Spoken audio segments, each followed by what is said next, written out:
So Jan mentioned the phrase that the only constant in life is change. And that was always true.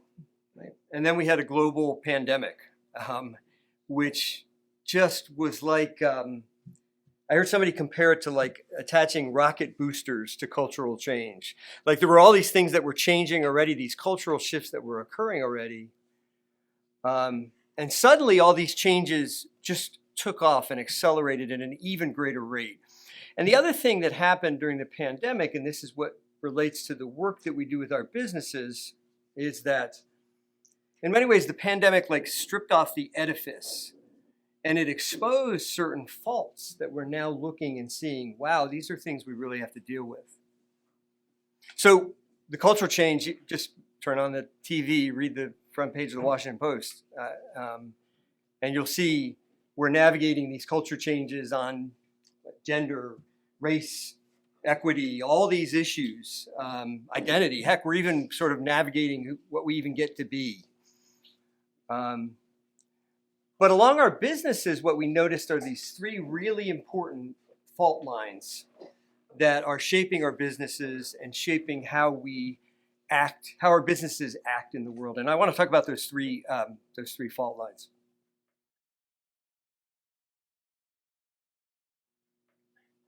So the first fault line that we see is around the idea of leadership. Our leadership models are broken. They're a Dodge Dart broken down by the side of the road. With a seized up engine, no gas and no tires. The models are broken. They have no energy. They're bankrupt.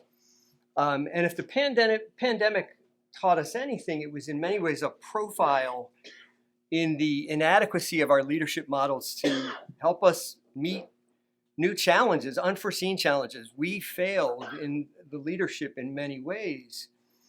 And so the question is out there, will we change our ideas about leadership after last year? We don't know. But here's what I do know is that it's been said that it's insanity to do the same thing over and over again and expect a different result. Well, for decades now, we've been producing the same models of leadership, the same books. We use different words, we use different colors on the cover, maybe different catchy languages. But we've been recrafting this same failed model of leadership over and over again. And we need more than new words. We really need the ability to move away from processes and tools to people, to individuals, to interactions. So you might ask, well, why is our leadership model so broken? Well, it's old. It's really old. It's not Toyota way old. It's not Industrial Revolution old. You want to know how old our leadership model is? What's the sort of dominant figure that we use to describe leadership in our organization? What is it? It's the pyramid. That's how old our leadership model is. It goes back to the pyramids. And it's based on this idea that our best organizations are very small at the top, very large at the bottom. And maybe that worked at a time. Maybe it worked when there was significant inequality of skills, resources, ability. That's not true anymore. It's not the world we live in, and yet it's the model we continue to be stuck with. It's a model that's based on enforced hierarchies. So it's a model that says, what's your job description? And that's how you know what to do. So you might ask, well, how do workers feel about this model? Well, I'll give you a hint. Right now, there are 10 million jobs in the American economy that nobody wants. And they don't want them because the model is so deeply broken, because the way we've been leading our companies is so broken.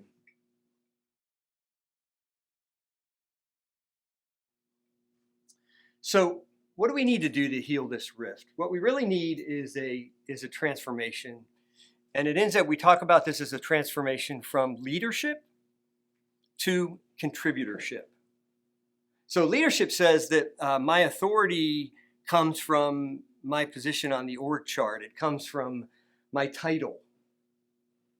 Contributorship says I get authority because I have influence in the network, and I have influence in the network because I contribute, I show up, I bring the best of me to the network. My influence in the network flows from my contribution. So leadership says, hey, I've got a strong organization. You know how I know? Because I have all the right names by all the right positions on my organizational chart.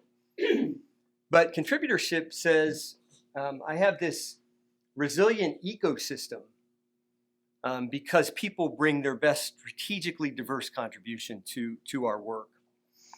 And that may sound like soft skills. It may sound like fluff. But don't just take my word for it. Harvard Business Review actually did a study on this. They said that diverse teams that are cognitively and strategically diverse, they solve problems 25% faster.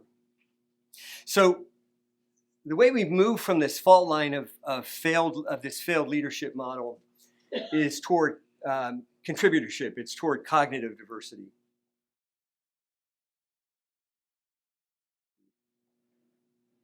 The second fault line is around a failure of traditional management. We were talking before about our inability as an American economy to even deliver on basic needs, auto chips, for example, or computer chips for our autos. The way we manage companies was based on an engineering approach. It was based on the belief that repeatable, predictable processes could help us address predictable market conditions. You know, predictable market conditions like a global pandemic collapse caused by an aggressively mutating virus. You know, nothing we could have ever predicted is in fact what we've been faced with. And our management models have also failed us. It showed us what the pandemic showed us is that a lot of what we think of is repeatable in the way we manage our companies is in fact not. And honestly, it's not like the management models were working anyway. They've been failing for years. 90% of businesses fail to execute on their core business strategy. 70% of projects fail. In American corporate project management, 17% of our projects fail so badly that the companies had to close their doors. So our model for management has failed, just like our model for leadership as well. It's destroying us, frankly. We need a new management model. And the way we talk about it is, in fact, what we really need is a new operating system for our companies. Now, here's the good news. We actually have one. And it's along the idea of what we call design thinking. Actually, we don't call it. That's what it's called, is design thinking. It guides the transformation from this failed management model and toward a way of operating in the world we actually live in, not the world described in some ideal MBA class. It's a way of approaching problems, doesn't matter whether they're big or small, and it starts by looking at the perspective of the person facing the challenge. And then you imagine solutions to the problem and you prototype those solutions. Now, this isn't the solution to all of our business customers' needs. Sometimes engineering is quite good. Frankly, the people who design the brakes in my car, I want them to be engineers. I want them to use repeatable processes. But what design thinking allows us to do is guide our companies through unfamiliar problems. And if we learned anything over the last year in the pandemic, it's that unfamiliar is the new norm. It's the new norm that we live in. So we see a fault line around our leadership model, and the transformation of that is toward this idea of contributorship. We see a fault line with our management model, and the transformation of that is toward design thinking.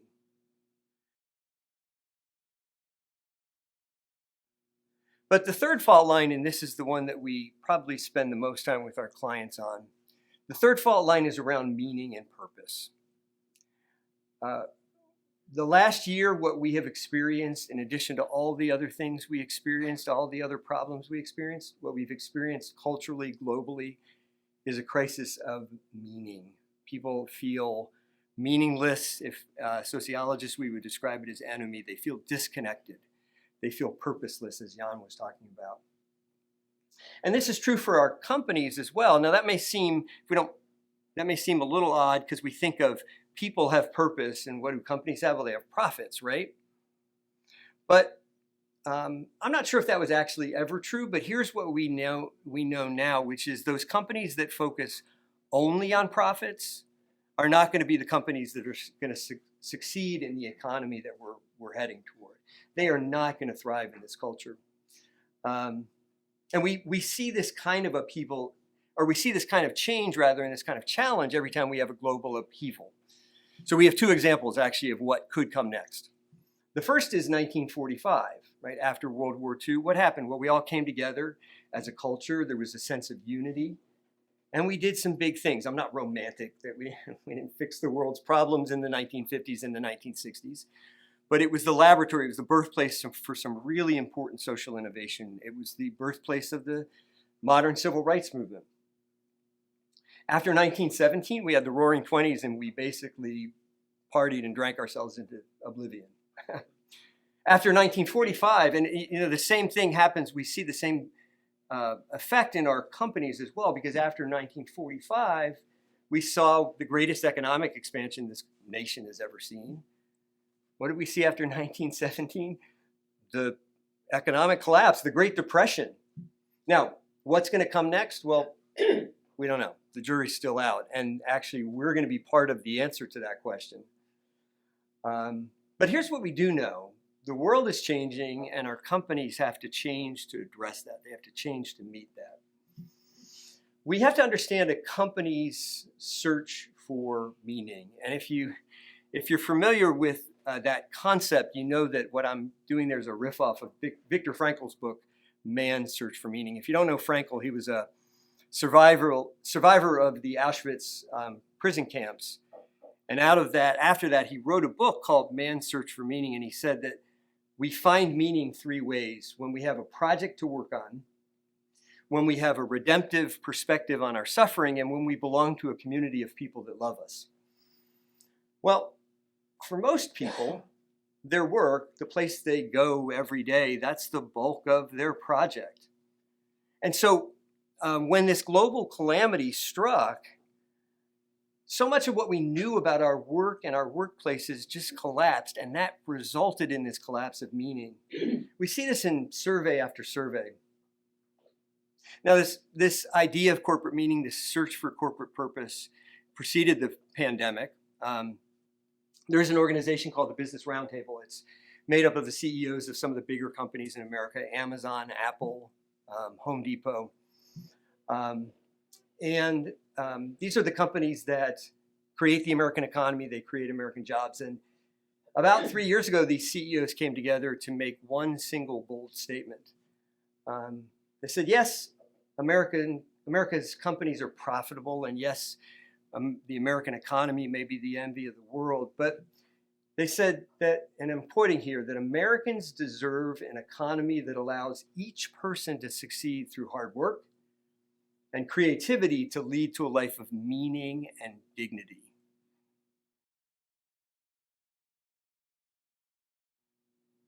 So what would corporate purpose look like? This one's a little tougher to get our hands around. Well, first of all, we would move away from the idea of profit only and toward a balance between people, profits, and social impact. Now, you need profits to exist. I've tried to exist without profits. It doesn't work very well.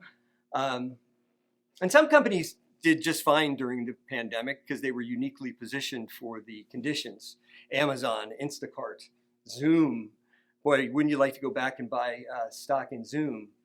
But most companies saw their shares plummet, and a lot of companies went out of business. Now, we're still doing early research on this, but here's what we see in the early research, that the companies that survived the pandemic were companies that had employees that felt connected to a larger sense of purpose. They were companies where they provided a larger sense of purpose, and they communicated that to their employees, and they felt like they were part of something bigger than themselves. We could have seen this coming before, though, from the opposite direction. There was a recent book called 9 Lies About Work, Do you know what the number one lie about work was? Was that people actually care about where they work, that they actually care about their company. So the winner in the next wave of this economy is going to be companies that have a sense of purpose that is greater than profit. And so it's true that, it's also true, I should say, that people have become valuable and competitive. They've become a competitive resource in ways that we couldn't have imagined. Workers, and I'm not just talking about high-skilled workers, have become this incredible resource that we just can't find enough of. And workers know that now, and they realize they have a level of control that would have been hard to imagine not that long ago. So growth, resilience, competitiveness, it requires that we have a corporate, we refer to it as a corporate ecosystem, where each person is able to contribute their best. So to find meaning, to find corporate purpose, we need to balance profit, we need to balance people, but we also need to balance social impact. So we're increasingly seeing, even in the data, even in the hard data, that the best companies, the most successful companies, are those that retain employees, I should say, are those that have social responsibility built into their DNA. It's built into their corporate ecosystem. And while we would hope that maybe the better nature of our human condition would be that we would all want to leave the world a better place, here's the reality that social impact and social responsibility has become this competitive edge, both in branding and in employee recruitment, especially for millennial talent. So here's the deal. The world was already changing before the pandemic, but the acceleration of the change and the clarity with which we now see these major fault lines in our culture and in our companies, it's going to require that we act and that we train our companies to be different and to think differently, to act differently. They need to move from leadership to contributorship. They need to move from pure profit to a balance of people, profits, and social impact. They need to move from traditional management to design thinking. And we're kind of delighted, we're kind of geeked out that it means that we get to be a part of that transformation for our clients and for the world. So thanks for letting me share those thoughts, and I'll take any questions you might have.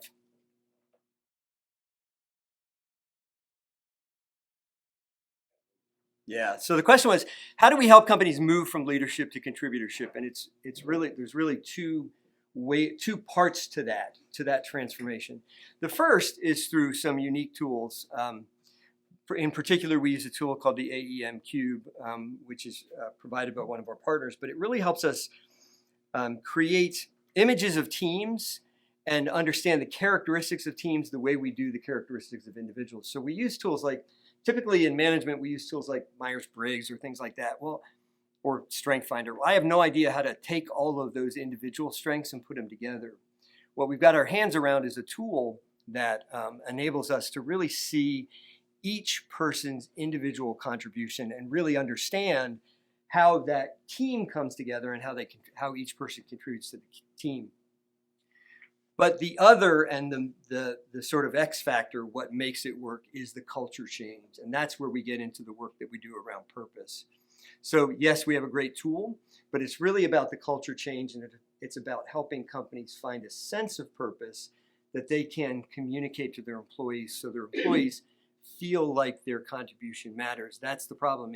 In all of these surveys, including the one I referenced before from the 9 Lies About Work, the biggest finding is that people just don't think their companies care about them. When we create a culture where each employee not only feels valued, I should say, but we're able to point to their contribution, we're able to name it, and they understand it, then their desire to participate in the purpose of the company changes dramatically. So, thanks. Good question.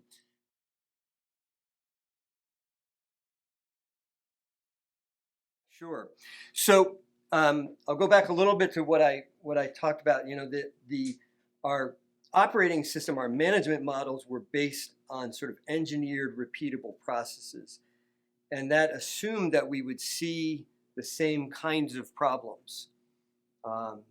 And it wasn't just over the last year, but certainly accelerated over the last year, that we were presented with challenges that we never could have imagined. The need to move people out of offices, the need to create mobile workspaces, and so on. So what we have begun doing is working with an agile strategy model. So often when companies think about what their operating system is going to look like, they think in 3-year vistas, 5-year vistas. Those days are gone. The 5-year strategy is as worthless as the paper it's printed on. What we're helping our companies recognize is the ability to move forward in an agile way. Now that also has a cultural component to it. We have some tools that go along with that as well. But the big cultural shift there is that in order to be able to do that, you really have to trust the people you work with. You have to trust your company. It really is fundamentally changing the culture of trust, because if I create a large 5-year plan and then I seek to enforce it by the organizational chart, it's not going to work anyway, as it turns out. We know that, but I can at least maybe believe that it's going to. But instead, if I'm going to be a little more open and I'm going to trust people to bring their best contribution, then that is more than just that's more than just a new tool. It's really a new kind of culture.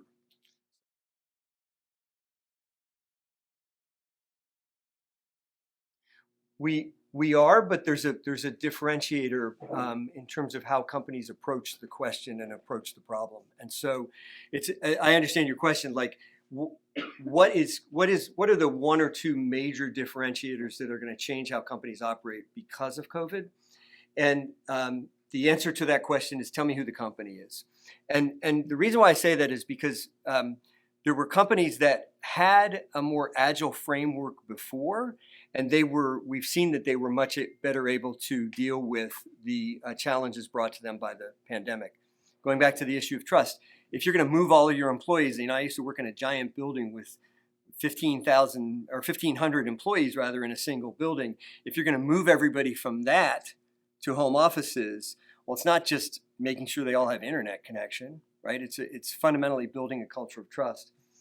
And so I think the answer to your question is the jury's still out, but I can tell you that we're already seeing in some of the early data, and we're seeing in some early success stories, including Salesforce.com, that those companies that have been able to build trust into their system have recognized that their employees need a sense of purpose. They need to understand they're part of something bigger, and then move forward and did all the other administrative things, like providing Zoom, providing a laptop, providing a home office. Those are great, but none of them work if I don't fundamentally change my interface as a company with that employee.